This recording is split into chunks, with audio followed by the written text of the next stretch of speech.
Hello you, it's Audio Who. We're going to be mighty quick tonight because we're on a freebie. Yes, the crew are back and if somebody jumps in, they're more than welcome to join in. And here we are here to discuss Colin Baker and India Fisher in The Raincloud Man. This was story number 4 of their 8 or 9 story run, if you include the Red House and the last adventure box set. And there, this is story number 4 of their run. And we have a hell of a lot of gambling. We have a couple of warring factions of alien races. And we have essentially Doctor Who meets Rain Man here. 10 minutes to Wagner. So, yeah. This is the second outing for DC Mendez after her first stint with the Doctor and Charley. Before we get to that, let's get to this quickly. It's your panel for this evening. It's the Thunder from Down Under. It's AJ. How are we doing, AJ? Hey guys, how are you? How are we doing, mate? Down in the bowels of hell, it's Texas Tim Wells. Timbo? Howdy. Good to have you, man. And what you doing, Mr. Will Medina? Well, how's the Giants doing? They're playing 25 minutes. Hey now, this is the 5th story. This takes place after the Krotons. Indeed it does, yes. And it's D.I. Menzies. Yes. What did I say, Mendez? Yeah, story of my life, man. I'm thinking about Pablo again. And joining us from Tottenham, it's Philip. How are you doing, Phil? Good evening, my subjects. You don't have any subjects. So yeah, guys, The Raincloud Man. Interesting story. Which starts off as a cop drama, ends up as a let's go to the craps table and try and win something on a floating casino in space. Where do we begin with this? All right, AJ, can I get your opening thoughts on The Raincloud Man, please, mate? Colin Baker and India Fisher. Obviously Charlie's travelled with a previous future Doctor for her, and Colin Bake not yet, and then the lies are sort of starting to catch up with her. She's starting to have to make more lies, and she's forgetting the lies. So she's and round we go, watching her spin. It's a very good story. There's a lot of classic callbacks to the series, little references here and there, the heads and whatnot. I think it's a really good story. It was quite original, gambling away your intelligence, your age, your youth. Anything, really. Yeah. Anything. Yeah, basically, it's abstract. You can give away the abstract. So it was quite original. I liked it. It was not too bad for this story. Yep. And another story where everybody dies. Well, almost everybody. Even the Raincloud Man. Well, how about you, mate? Open thoughts? Snitch. Yeah, there's with the review, mate. Don't watch a video. No, because remember, this is the 5th adventure with the 6th and Charlie, but this is my first listening of them. So this got me a little jumping. I'm jumping ahead, but noticing that D.I. Menzies already met them in I think their first or second story, and at the I'll listen to that when I got time. Well, and I liking it that she wanted to travel with the 6th Doctor was pretty good, because a lot of us fans want more of 6 with Charlie's story. So maybe they could do 1 or 2 more when they team up again with D.I. Menzies. So that'll be an interesting thing. Of course, I would love to see them meet Jago and Lightfoot too in their time travels. But that'd be interesting to see that. I thought at first that this was like I thought it was a murder mystery, because the guy was hiding with so much. I thought maybe he committed a crime of murder. That's why everybody was going after him. But to find out that the Raincloud Man has such an influence, a negative influence at anybody, that's a particular character was killed falling down the stairs, which was pretty weird. And that he had such an influence in the game like that. That's the Tabalak leader. He had to deal with him, and even though he was not aware that he was influencing the game, he just didn't like the way that he looked in the Raincloud Man. It was pretty funny. Noticing that you could say the leader of the, I think it was it Brooks or Brooks, yeah. That he this was all on him, that this whole scenario took place with of the war that was going on. It was pretty good to know about that.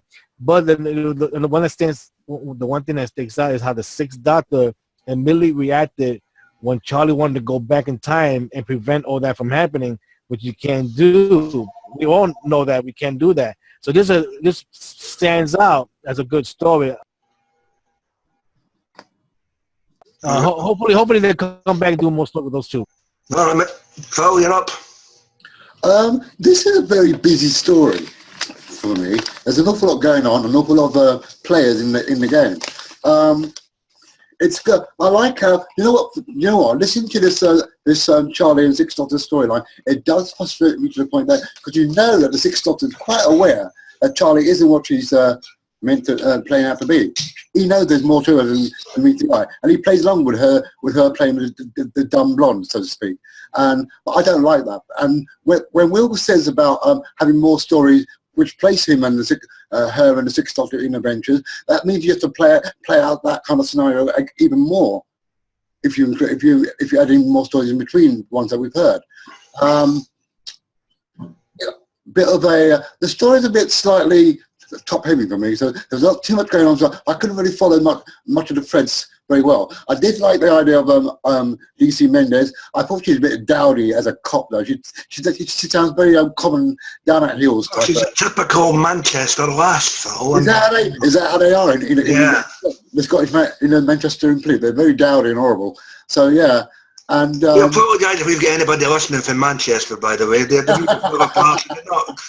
everyone here on audio, huh? Yeah, but, oh my God, it's a very bad vocal. But still, I do like her. And you know, I wouldn't mind one day that she gets to travel with the Doctor as a policewoman, travelling time and space and solving mysteries that they come across using her police skills. That would be good. That'd be I can see that now. Bobby and the Blue Blouse. Yeah.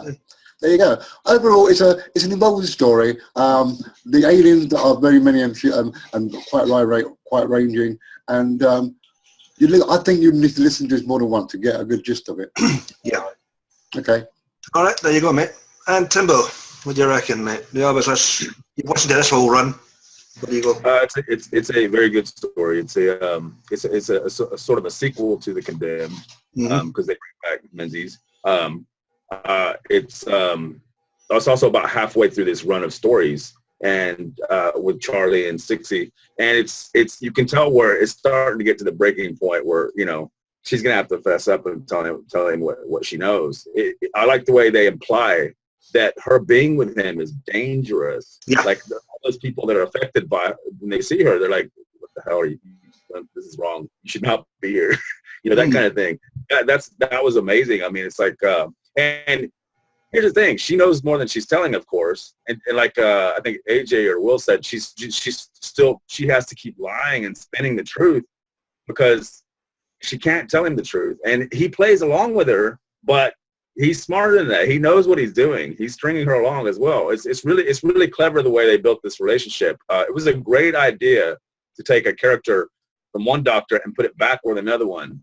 It adds up all these it opens up all these possibilities for storytelling, and it really makes an odd dynamic between the Doctor and his companion. So that's the fun part of it. But other than that too, it's got a lot of really cool ideas going on here, like the casino and then how you can bet away anything. And it was very enjoyable. Excellent, mate. Yeah, for me, I did enjoy this. This is one of the better ones in this. I guess 9-story run now that the Red House has been slotted in there. Well, who played Menzies? Was it Anne? Who played Menzies was Anna Hope. Anna Hope, yeah. She's quite good. She's quite good in the fact that they even brought her back for a third outing with Thomas Brewster and co later on. The bad thing about that was we got the introduction of Flip, but that's a story for another day. Sounds completely different. She's putting on a false accent because she sounds completely different than the cat lady she plays on TV. Yeah, that's true. Indeed. So, yeah, she's putting on the Lancashire accent, which Phil apparently can't stand. So she's quite good in this. The guy that played Brooks, in the end, you did tend to start to feel a bit sorry for him at the end, especially when he started working with the Doctor and co to try and sort out the issue with the Tavalac, because... And of course you have that scenario where everybody dies, even the poor bloke who's the Raincloud Man.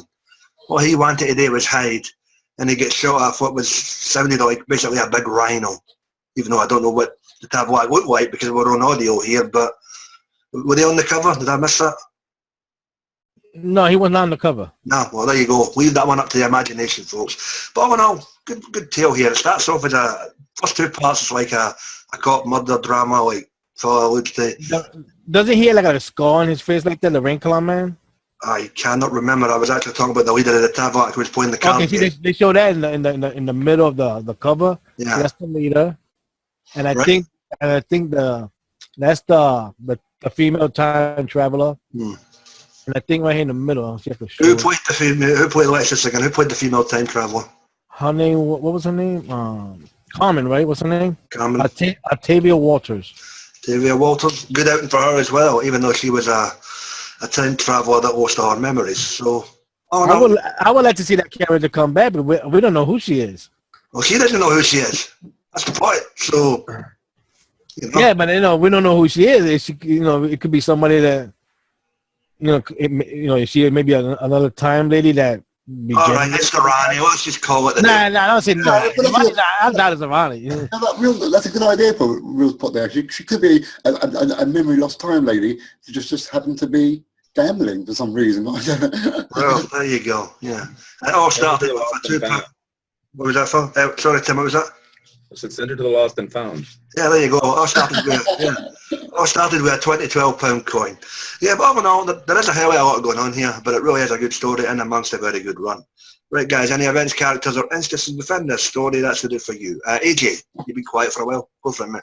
Sorry, yeah. The game that towards the end of the story with the Doctor and the leader of the Tablet play, it reminds me of the scene from the movie Bill and Ted's Excellent Adventure, where they Bogus Adventure, sorry, where they are playing the game against death. Yeah.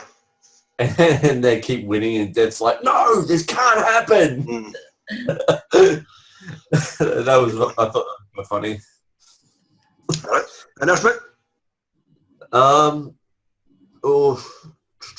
The etheric beam locator and a warm scarf. When the Doctor, near the beginning of the story, it was quite funny, I thought, too.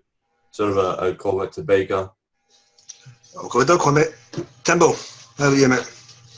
Well, I like how the story starts out and they're just having breakfast. Yeah. It's like they both order this huge breakfast, and it's like, oh, okay, and then well, we gotta go. Well, no, we'll finish breakfast first. Yeah. And, I like too how they kind of make you think that what if Charley did kill the guy? I mean, how far is she gonna go? Oh, yeah. Secret? That's a good point. Now we kind of, of course, we know that she's not that kind of person. I mean, she's an Edwardian adventuress. It's like they do make you think, and then Menzies busts her for it. She's like, well, but if it wasn't for that little car accident, then she wouldn't have got away. So it's pretty interesting, the dynamic there. Yeah. Little bit of serendipity there. Fair point, Tim. Phil? I like how suburban this story is. There's no sort of like, it's like Face the Raven, where you've got a hidden away area of London where you got all these aliens living amongst. Except it was Manchester. Yeah, but exactly. Manchester. Yeah. It's kind of nice. That's the kind of nice setup for the whole story, anyway. And the fact that the Menzies is now a working policeman that solves alien crimes, that shows how flexible she's become.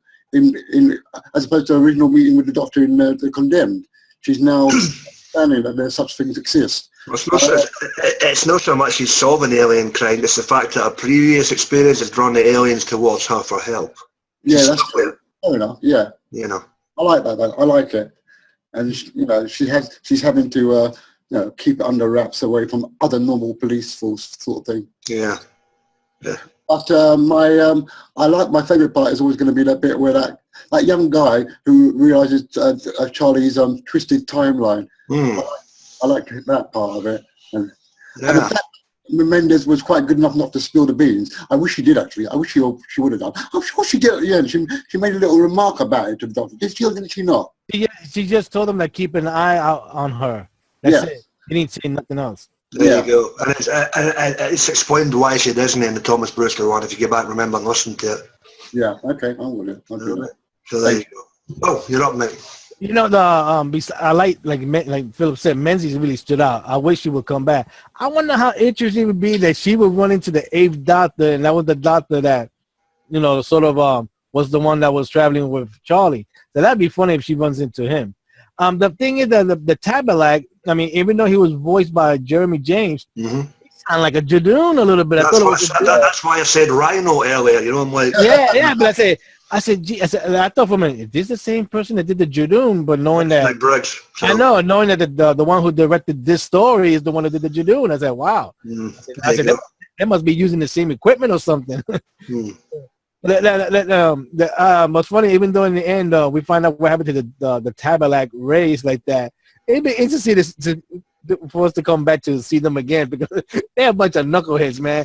I mean, they love to fight in their heads off, man. Even if they're losing, they're gonna keep on fighting. Yeah. You know, let me see them go up against the Santarans. That'd be an interesting battle between those two knuckleheads. Ooh, that'd That'd be really interesting. Again, I would, even though I said I want to see Di Menzi come back, she got to come back. I mean, you said the one about the Thomas Booster, but I meant she needs to come back more. A couple more cool stories with aliens and the Doctor. That'd be nice. There you go, Dan Starkey. The challenge has been laid down. You putrid scum. And for me, Colin Baker being his lovable, irritable self in this, and at various points throughout this story, especially when you had the Tabalak, just basically corner him at the TARDIS when he's trying to get in it. Was it the end of part 1? Something like that, yeah. Yeah. You know, and he's like, oh, do you mind not pointing a gun at me? You know, just that stuff. As you can tell, this is earlier on in 60s timeline, and it's borderline TV / and yet it's no, because you get the blue coat, and the Evelyn stuff being as well, so it's kind of obscure why he's so pissed off in this at times, but you can understand, especially with Charlie's whole plan about trying to go back in time. That's one of the ultimate no-nos. The game at the end, when they're betting everything, and how they get to the final game, and the Tabalak leader just basically shoots the Raincloud guy dead. Dealer's dead, you deal, you know. Good stuff there. So, not bad outing, and enjoyable in the sense that you've got a huge mixed bag here in terms of, there might be a lot going on with Phil said, but what the hell, it's a bit of variety. Yeah. Nothing wrong with that, folks. Right, guys. I also like the fact that you see the Doctor solving his inquiries quite quickly, as though in a sense that the police are very slow with how they piece things together, and he can do it just like that by just being clever. To be fair, he has a lot of years of experience on that. That's why. Yeah. All right, quick open mic portion of the podcast, guys. Anything else you want to bring up regarding this tale before we get this rated in the can and before our time runs out? Well, perhaps maybe, I mean, your point about him being a bit grumpier, even though this is the blue coat Sixth Doctor, could just be because he's kind of back. He's kind of on his back foot because of the Charley situation. So he's kind of like, could be that he's just a bit grumpy because he doesn't really know who she is and what she's doing. You know what I mean? That's a fair point. That is a fair point, mate. Yeah. I love that bit at the end though, when he we're gonna have to have a serious talk, young lady, or whatever he tells her. Yeah. Because he knows that she knows, and it's like, Hang on. Can I just interject? Jump forward a bit. You really did. Does he actually even get to know the truth of her or not? I don't think he ever. No, remember that. No spoilers for those that haven't listened to the whole. Yeah, I don't want to spoil it, but remember, it is revealed in the final story what happens to Charlie. Hang on. See, when it comes to that, let's just meal along, okay? Next. Okay. That's all leave it at that. Blue Forgotten Planet. That's There what you go. Yeah. Okay, you plugged that, right? You were saying that, son? No, I was done. Well, you're done, right? Anything else, guys? No, that's cool. No? AJ? I wish they had more time-sensitive characters for the series on TV. You know, more people who sort of bump into the Doctor and have the ability to sense that, they're out of sync with reality around them and all that. I thought that'd be a cool idea. No. Yeah. Because Chippy, if you're watching this, there's an idea for you. You know. Chippy. Hey guys, with the clock firmly ticking down, it's that time again. You speak 3 languages: English, profanity, and sarcasm. Okay, hello, fuck, and yes. Right guys, Blue Forgotten Planet, Big Finish main range. No, it's not called that. Oh, see, you thought that was your fault. The Raincloud Man. Yes. All right, the Raincloud Man. Big Finish main range number 116. Colin Bake India Fisher. Right, Phil, with your subliminal messages, reiterate this one. Well, I rate this one. I'm going to give this a solid 9. It's a good, although it's full on and there's lots going on, I do like it because of the setting and the way it's played out without any big bangs and whistles and frills. The Airmans is, change your accent, darling, but I do love you. There you go. Oh dear. AJ, you're up, mate. Yeah, I'm going to give this a 9.5 out of 10. I thought it was a good story. I didn't mind Menzies. It reminded me a lot of Life on Mars, but the TV, the English version. So yeah, Good comparison. Never thought of that. Well, what's our view from NYC, mate? I'm gonna give it a 9 out of 10. 9 out of 10, and please bring back Di Menzies. I don't care which doctor she meets, just bring her back. She's cool. Yeah, what the hell? Let her meet Pertwee. That'll really fuck her up. And down in the bowels of hell. Timbo, what's your briefly take it, Joe? It's a 9.5. It's an amazing story. Excellent, mate. And for me, I'll concur with the consensus here, guys. I'll give this a flamboyant and frisky 9 out of 10. Good story, slap bang in the middle of a decent run. And, you know, it gave us Mayor India Fisher, much to Phil's chagrin. So, what the hell? Yeah. I was happy. Right, guys, another one done, dusted, in the can. Apologies for the apparent rushness of this one this week. It's just circumstances out with our control. Hopefully it will be resolved next week. In the event any of our friends want to add something to this cast, it will be inserted here. Ooh. Hello, this is Susan, and I just wanted to give my 2 cents worth about Raincloud Man. D.I. Menzies in Manchester, really cool, really wonderful protagonist, wonderful story. The stakes couldn't be higher. You know, they were gambling with their identities and with who and you know, with the whole planet and stuff like that. It was just amazing. It was really, and the war was kind of on the outskirts and kind of causing a lot of trouble. Anyway, yeah, really great story of Charley and the Sixth Doctor. Love Charley. Love Charlotte Pollard. She's great. Anyway. Played by India Fisher. Super cool stuff. Anyway, that's really all I've got. I'd like to give it, I'll rate it a 9 out of 10. It's so good. Anyway, really, really awesome. So yeah, that's it. And with that, we will tiddle on out of here. But before we do that, next week we will be tackling, Philip. We'll be tackling this one, which is called Return of the Rocket Man. Written by John Dorney. And William Russell will be Yes. narrator for it. There you go. We are taking our second trip into the Companion Chronicle range into the Hartnell era, ably performed by the great William Russell. So we look forward to tackling that with you and having a ball. And hopefully we don't have a rocket in the process. Right, guys, please check out our various buddies on the wonderful wacky world of YouTube. We have Dr. Freedom and his news broadcast and his Omega Files. We have the guys and dolls over at Geeks Assembled. We have Johnny Blue and Sammy Carter. We have Lady Neo. We have Sue. We have Blue Radio. And we have, what the hell, Mike Shannon, whenever he's around on the internet. And don't forget, Harry got a new podcast. And Harry has his new show as well. What's it called again? Something to do with books. Just go look for it. You'll find it, no problem. Harry, good luck with that one, pal. And with that, we're getting the hell on out of here. I need a drink. We'll see you next week. And the Raincloud Man has been and gone. And we'll see you next week when the Rocket Men are in town. Be excellent to yourself and each other, folks, and have a great week. Hey, seeing you.